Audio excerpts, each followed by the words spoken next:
अस्सलाम वालेकुम दोस्तों, आप देख रहे हैं द सर्कल। दोस्तों, आज हम बात करेंगे कि आखिर जानवर अपनी डिलीवरी कैसे करते हैं और बच्चे को ज़मीन पर लाने के कौन कौन से तरीके करते हैं। क्या सब जानवरों का तरीक़ाकार एक ही है? आज की इस वीडियो में जानेंगे जानवरों के हमल और पैदाइश की अजीब इक़साम के बारे में।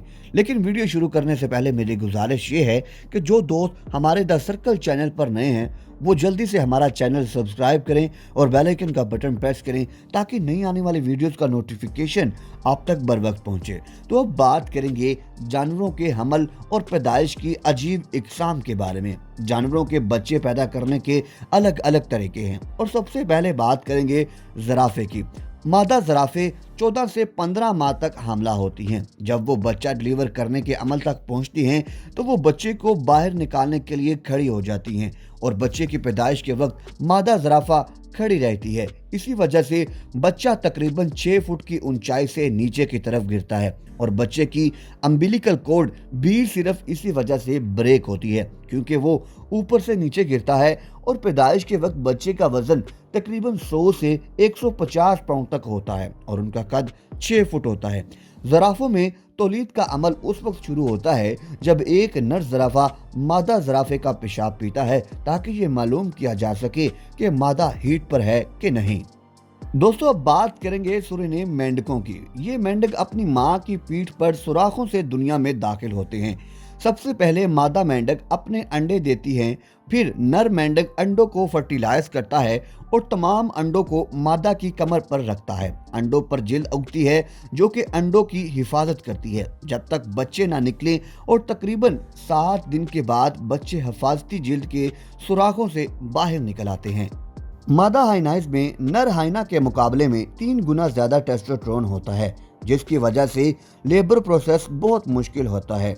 मादा हाइना अपने क्लिटोरिस के जरिए बच्चे पैदा करती हैं जिसे पेनिस भी कहा जाता है। इसका साइज सिर्फ 1 इंच होता है जिसकी वजह से बच्चों का दम घुट जाने का भी खतरा होता है और पैदाइश के अमल में काफ़ी बच्चे मर भी जाते हैं।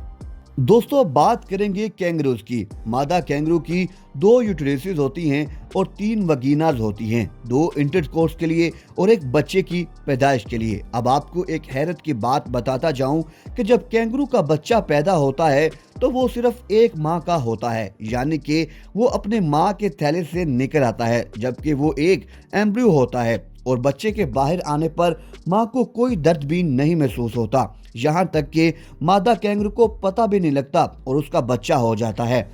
दोस्तों, क्या आपको पता है कि मादा हाथी अपना लेबर प्रोसेस का वक्त आगे बढ़ा सकती है?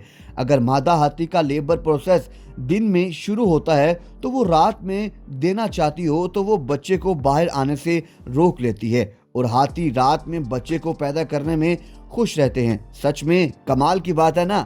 और कमाल की बात यह भी है कि मादा हाथी की प्रेगनेंसी का वक्त 22 महीने का होता है और उनकी पैदाइश के वक्त हाथी के बच्चे का वजन 103 किलो लगभग होता है।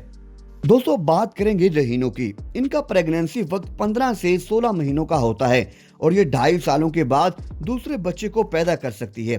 और यह वीडियो देखें जिसमें मादा रहीनो अपने तीसरे बच्चे को पैदा कर रही है। ये वीडियो साउथ अफ्रीका की है और वक्त पर कैमरा लग गया और ये वीडियो रिकॉर्ड हो गई। दोस्तों, अब आखिर में बात करेंगे सी हॉर्स की।